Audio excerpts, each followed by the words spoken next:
না না ঠিক আছে এই যে ডাক্তার সাহেব রিপোর্টটা দেখছেন আমার লাইলের কি হয়েছে? দেখুন, রিপোর্ট যা দেখলাম, ওনার পেটের বাচ্চাটা উল্টে আছে। কি কোন ডাক্তার? আমার তো খুব ভয় করতেছে। ডাক্তার আপনি এভাবে চুপ করে আছেন কেন? আমার সন্তান আমার লাইলি ওর কোনো ক্ষতি হইতে দেওয়া যাবে না ডাক্তার, আপনি কিছু একটা বলেন। ডাক্তার কিছু একটা বলেন। ডাক্তার তো কিচ্ছু কইতাছে না, আমার তো খুব কষ্ট হইতেছে। আমি তোমারে যাইরা মরতে পারব না। বউ বউ তোমার কিচ্ছু হইব না, তুমি শোও তো, আমি আছি তো, কিচ্ছু হইব না তোমার।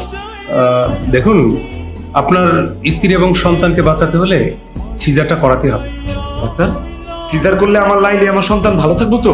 অবশ্যই ভালো থাকবে, কিন্তু আমার জানা মতে আপনি তো একজন ভ্যান চালক, এই সিজারের এত টাকা বহন করতে পারবেন তো? কত টাকা লাগবে ডাক্তার? কন না আমারে, আমি সব টাকা জোগাড় করে ফেলাম, কন। সব মিলিয়ে টোটাল কস্ট ৮০,০০০ টাকা লাগবে। ৮০,০০০ টাকা? হ্যাঁ, ৮০,০০০ টাকা। এর নিচে সিজার করা সম্ভব না। এত টাকা ওনার পক্ষে দেওয়া সম্ভব না। মজু চলো আমরা বাড়ির জায়গা, যা হইব ভালো হইব, আল্লাহ দেখবো, চলো আল্লাহ ভরসা। দেখুন, মা এবং বাচ্চা দুজনেরই কন্ডিশন ভীষণ খারাপ। আগামী ২৪ ঘন্টার মধ্যে যদি সিজার না করেন তাহলে কাউকে বাঁচানো সম্ভব হবে না। ২৪ ঘন্টা? জি, মাত্র ২৪ ঘন্টা। বাচ্চার কন্ডিশন বললাম না, ভীষণ খারাপ। এখন আপনারা ডিসিশন নেন কি করবেন। ডাক্তার আমি রাজি, আপনি সিজারের ব্যবস্থা করেন, টাকা যে করেই হোক আমি ব্যবস্থা করতেছি ডাক্তার। ওই সিজারের অটিতে নেওয়ার আগে কমপক্ষে আপনাকে 30% টাকা কাউন্টারে জমা দিতে হবে। দিয়ে দিন অবশ্যই ডাক্তার, দিয়ে দিন দিয়ে দিন। তুমি এত টাকা কই পাইবা? আরে তুমি এসব নিয়ে চিন্তা করো না তো, তুমি নিজের মনোবল বাড়াও, টাকা পয়সা যা বন্দোবস্ত করো আমি করতেছি।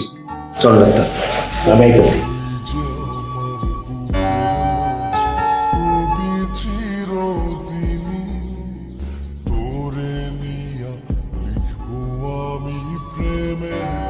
রাসেল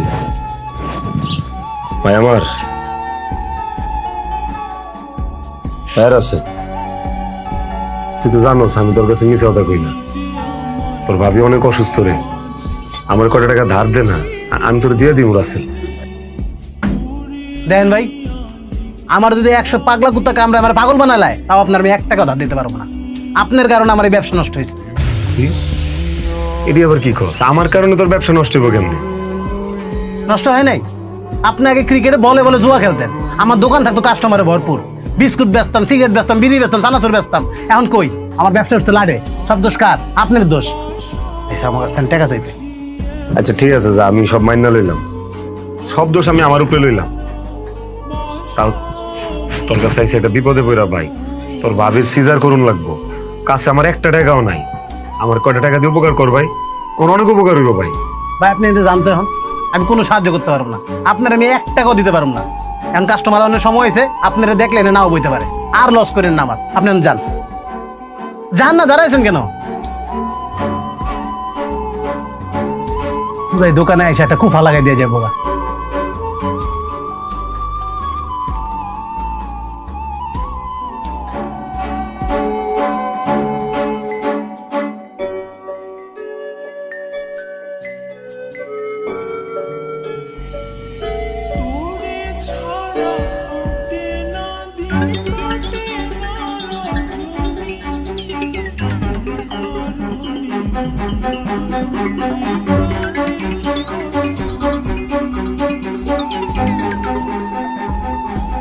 আলহামদুলিল্লাহ, আপনার পুত্র সন্তান হয়েছে।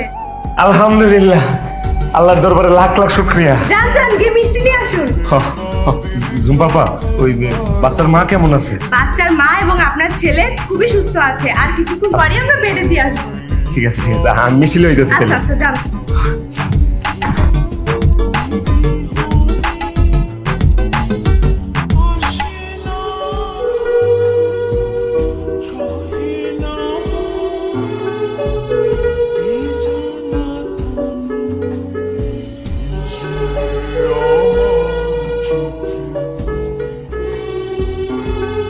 বাবুটা আমার বাবা।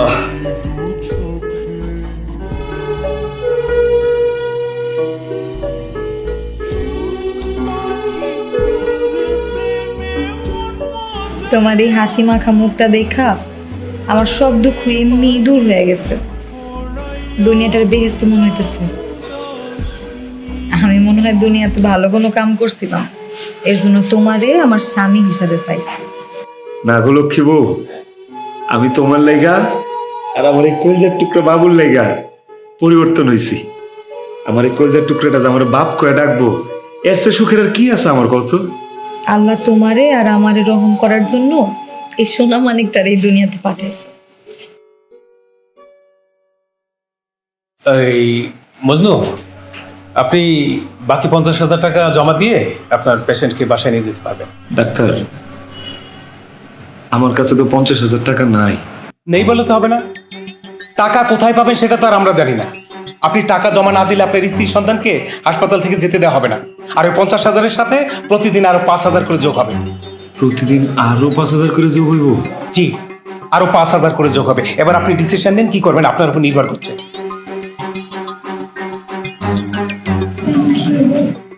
তুমি চিন্তা করো না, আমি জোগাড় করতেছি টাকা পয়সা। তুমি শরীরের উপর প্রেশার দিও না।